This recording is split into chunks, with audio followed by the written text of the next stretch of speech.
আরে অজয় দা, এই নিন আপনার পানখানা। দাও দাও। মদন, তোমার পানে যে স্বাদ না, আর কোনো পানের এরকম স্বাদ নেই। অন্যদিকে সুমিত্রা সকাল থেকেই ঘ্যান ঘ্যান করে যাচ্ছে। ভেবেছিলাম বৌমা এলে একটু শান্তি পাবো। বৌমা প্রত্যেকদিন বারান্দার গাছদেরকে জল দেবে, কিন্তু আমার গাছেরা তো মরেই গেছে। বৌমার এইসব নিয়ে তো কোনো চিন্তাই নেই। এখন তো গাছের সাথে সাথে ওর মুখেও জল ঢেলে ঘুম থেকে তুলতে হয় আমাকে। অন্যদিকে কিছু মহিলারা দাঁড়িয়ে কথা বলছিল। আরে তুমি ওই কমলার মেয়ের ব্যাপারটা শুনলে? আরে পাড়ায় ওই পাজি ছেলেটা বিকি আছে না, আরে ওর চক্করে পড়েছে। আরে হ্যাঁ, তাই তো ওকে দেখলাম পরশুদিন পাশের গলিতে ওর বাইক থেকে নামতে। যাকে যাকে বাবা, আমাদের এত কি দরকার। যাই বাবা, বিট্টুর বাবার আবার খাবার বানাতে হবে। গেলাম। হ্যাঁ, এর নাম হলো তুফান পাড়া। যার নামই তুফান, সেখানে শান্তি কি করে থাকবে? তাই পাড়াতে অশান্তি লেগেই থাকতো। পরের দিন সকালে ওই পাড়ায় থাকা অনিতা নিজের বারান্দায় ধরাম করে পড়ে গেল। ওরে বাবা রে, গেলাম রে, পড়ে গেলাম রে। এখানে জল কোথা থেকে এলো? শিলা তো এখনই জল মুছে দিয়ে গেছিল। গেলাম রে। তখনই ওর চোখ পড়লো পাশের বাড়ির ট্যাঙ্কির উপরে, যেখান থেকে জল পড়ছিল। আর ওই জলটাই ওর বারান্দায় এসে পড়ছিল। আচ্ছা, এইসব কাণ্ড তাহলে ওই ববিতার। জবে থেকে পাড়ায় এসেছে না, আমার জিনা হারাম করে দিয়েছে। কত বোঝালাম, তাও বুঝলো না। আজকে ওর রক্ষে নেই। এই বলে অনিতা ববিতার ঘরে যায়। ববিতা, ও ববিতা, দরজা খোল। ববিতা দরজা খুলে বাইরে এলো। কি হয়েছে গো? তুমি কি কয়লা খেয়ে এসছো যে এত চিৎকার করছো? চুপ কর ববিতা, আজকে তোর রক্ষে নেই। আরে হয়েছেটা কি? কি হচ্ছে মানে? সকাল থেকে সন্ধে পর্যন্ত পাম্পটা চালিয়ে রাখিস, আর ট্যাঙ্ক ভরে সেই জলে গোটা পাড়া ভেসে যাচ্ছে। তার সাথে আমার বারান্দাতেও জল এসে যাচ্ছে। আর ওই জলে পা পিছলে পড়ে গিয়ে আমার কোমরটা তো ভেঙেই গেল। কত কষ্টে ব্যথাটা কমেছিল, তোর জন্য আবার ওই ব্যথাটা বেড়ে গেল। যবে থেকে তুই এই পাড়ায় এসছিস না, আমার জিনা হারাম করে দিয়েছিস। ওটা আমার ট্যাঙ্কের জল, যেখানে খুশি যাবে, তোমার তাতে কি? আরে ওই জল নরকে যাক, কেন আমার বারান্দায় আসবে? দাঁড়াও, আজকেই তোমার বাড়িওয়ালাকে বলে আমি ওই ঘর তোমার খালি করাচ্ছি। আহা হা হা, কোত্থেকে এলো আমার প্রাইম মিনিস্টার, আমাকে ঘর থেকে তাড়াবে। যা পারবি করে নে, আমিও দেখছি কে তাড়াচ্ছে আমাকে। তখনই ওদের স্বামীরা বলতে লাগলো, এই মহিলাদেরও না ঝগড়াঝাটি করা ছাড়া আর কোনো কাজ নেই। হ্যাঁ ঠিকই বলছিস, কিন্তু তাতে আর আমাদের কি? চল আমরা রামুর চায়ের দোকানে গিয়ে চা খাই, চল। তুফান পাড়ার পরিবেশই এটা ছিল। প্রত্যেক দিন কেউ না কেউ ঝগড়া করত।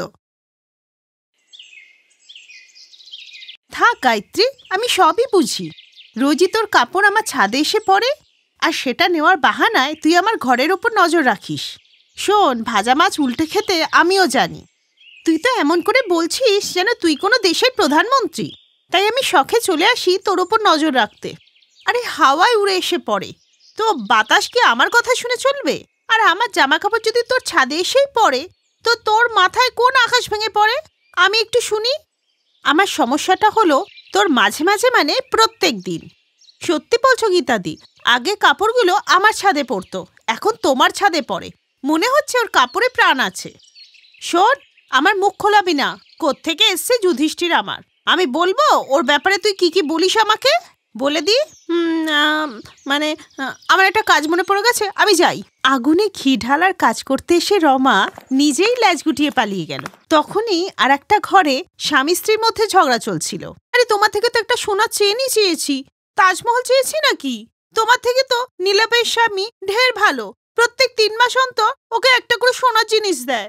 আরে তো ওর বরের কাপড়ের বিজনেস, ওর অনেক পয়সা, ও চাইলে সোনা কেন হিরেও কিনে দিতে পারে। আর আমি হলাম একজন সাধারণ চাকরিজীবী। মা বাবাকে তো বলেছিলাম ভালো একটা ছেলের সাথে বিয়ে দাও, কিন্তু এ কোন আপদের সাথে আমাকে বেঁধে দিয়েছে।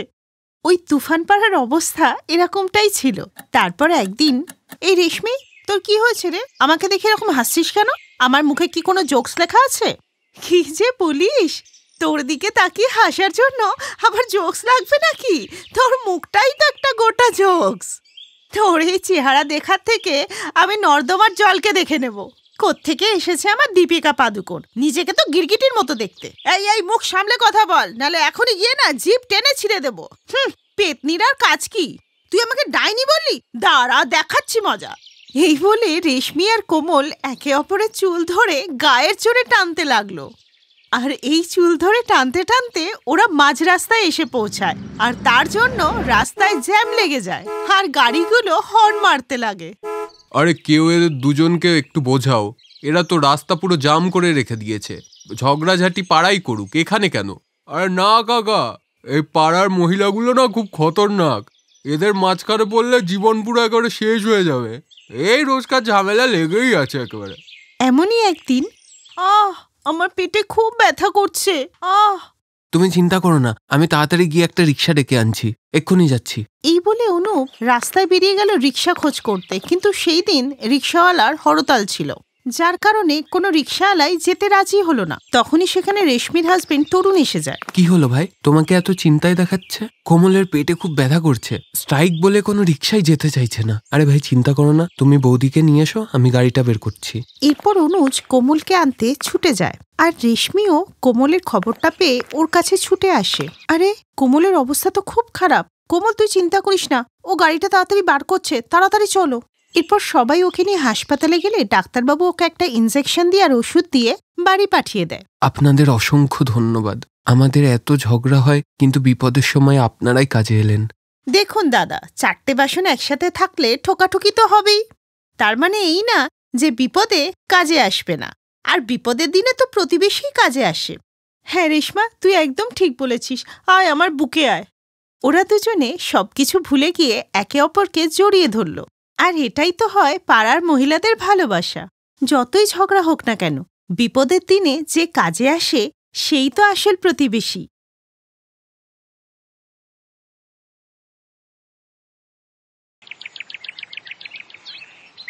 সোনিয়াকে দেখতে খুব সুন্দরী ছিল। তার চোখ ছিল টানা টানা আর নাক ছিল টিকালো। কিছুদিন পর ওর বিয়ে ছিল বলে বান্ধবী নেহা ওর সাথে দেখা করতে এসেছিল। কিরে সোনিয়া, কিছুদিন পর থেকে তো তোর হাতে শুধু বেলনি আর চাটুই দেখা যাবে। কারণ বিয়ের পর তো একটা সংস্কারী বউ সারাদিন রান্নাঘরে রান্নাই করতে দেখা যায়, তাই না? তুই আমাকে কথা শোনাচ্ছিস নাকি মজা করছিস রে? দেখ ভাই, আমি তোকে নিয়ে মজা করছি না, আমি সত্যিটা বলছি। শোন, এমনটা তো নয় যে তুই বিয়ের পর কাজ না করে থাকতে পারবি। তোকে সেই রান্নাঘরে গিয়ে কাজই করতে হবে। আর রান্না করতে করতে তোর গায়ের রং যদি কালো হয়ে যায় আর চেহারায় যদি ভাঁজ এসে যায়, তখন কি তোকে আর সুন্দরী লাগবে রে? সোনিয়ার বান্ধবী নেহার এই কথা শুনে সোনিয়া খুব চিন্তায় পড়ে যায়। এরপর সোনিয়া আর নেহা মিলে বাজারে যায় কিছু জিনিস কিনতে। কিন্তু জিনিস কিনে নেহা যখন নিজের বাড়ি চলে যায়, তখন সোনিয়া রাস্তা দিয়ে একা আস্তে আস্তে ভাবে যে সে বিয়ের পর রান্নাঘরের কাজ কি করে করবে। তখনই এক ভদ্রমহিলার হঠাৎ করে তার সাথে ধাক্কা লেগে যায়, আর এতে ওই মহিলার ব্যাগ থেকে কিছু প্যাকেট পড়ে গেলে সোনিয়া ওগুলো তুলে দেয়। তোমাকে অনেক ধন্যবাদ মা, হঠাৎ করে পাথরে আঘাত খেয়ে পড়ে গেলাম। তোমার নাম কি? তোমাকে দেখতে তো খুব সুন্দর। আন্টি, আমার নাম সোনিয়া। আর আপনার? আমার নাম মালিনী। আমি ছোটোখাটো জাদু করি, আর ওই করেই আমার পেট চলে।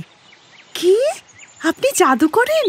হ্যাঁ, আর এটা হাত সাফাইয়ের জাদু না, এটা চমৎকারী জাদু, মানে সত্যি জাদু। তোমার কোনো জাদুর প্রয়োজন আছে? থাকলে বলো, আমি তোমার জন্য করতে পারি। জাদু?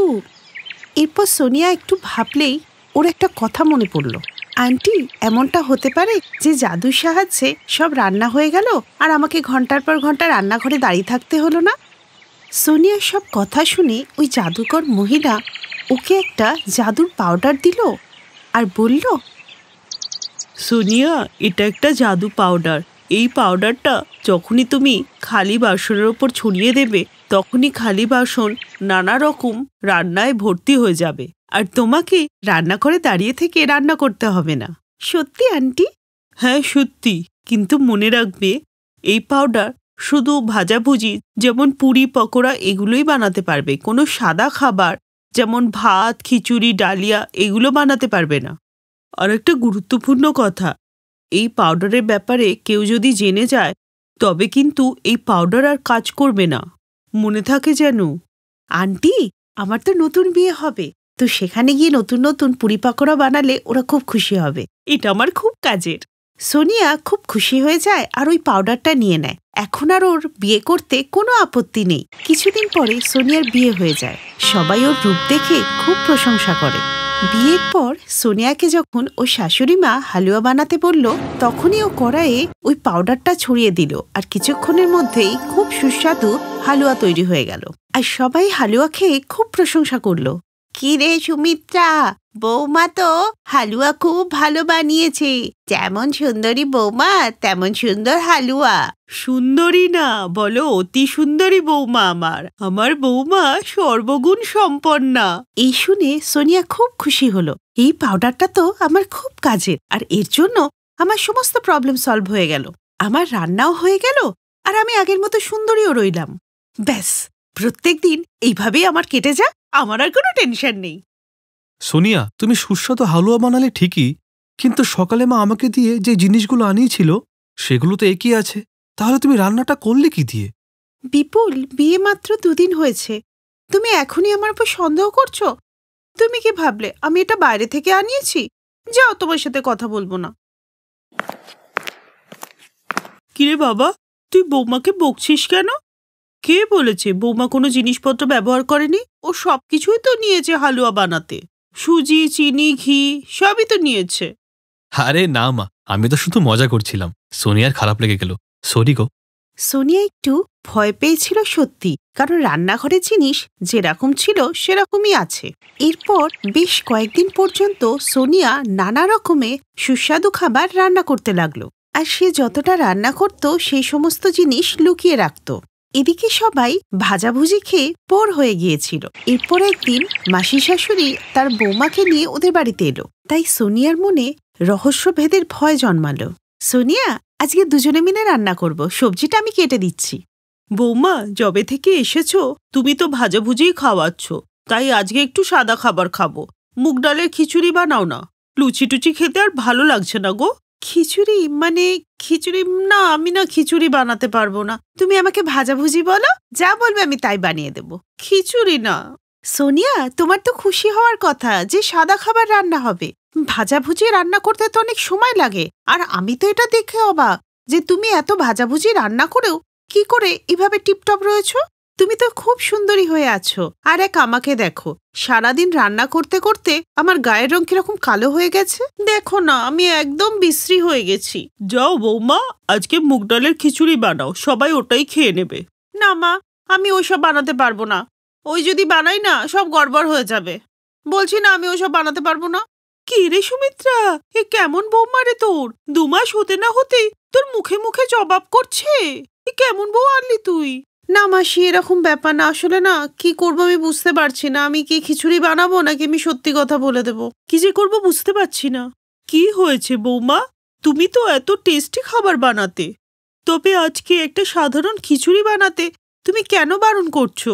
আমাকে সত্যি কথাটা বলো, আমি তোমার মায়ের মতো, সব কথা আমাকে খুলে বলো। এরপর সোনিয়া সবাইকে সত্যিটা বলে দেয়, আর সত্যি বলার ফলে পাউডারটা উধাও হয়ে যায়। আর তখনই ওখানে একটা মহিলা আসে। ও মাসিমা, আমাকে উসাদি পাঠিয়েছে, আমি লোকের বাড়িতে রান্না করি। তুমি ডেকেছিলে গো? হ্যাঁ হ্যাঁ, আমি তোমাকে ডেকেছি। আসলে আমার বৌমার এই সবেমাত্র বিয়ে হয়েছে তো, বেচারি সারাদিন রান্নাঘরে রান্নাই করে। আরে আমিও তো একটা মা, আমি তো বুঝি। তাই আমি উষাদিকে বলেছিলাম যে রান্নার কাজে সাহায্যের জন্য একজন লোককে পাঠাতে। বৌমার কত করবে। শাশুড়ির এই কথা শুনে সোনিয়া অবাক হয়ে যায়। এই সুমিত্রা, শোন না, ওকে না আমার বাড়িতেও পাঠিয়ে দিস। তুই যখন তোর বৌমার খেয়াল রাখতে পারিস, আমিও তো তখন আমার বৌমার খেয়াল রাখবো। বেচারি তো সারাদিন কত কাজ করে। থ্যাংক ইউ সোনিয়া, আজকে তোমার জন্য মা আমাকে সাহায্য করার জন্য একজন লোককে রেখেছে। তোমাকে অনেক ধন্যবাদ সোনিয়া। থ্যাংক ইউ মা, থ্যাংক ইউ সো মাচ।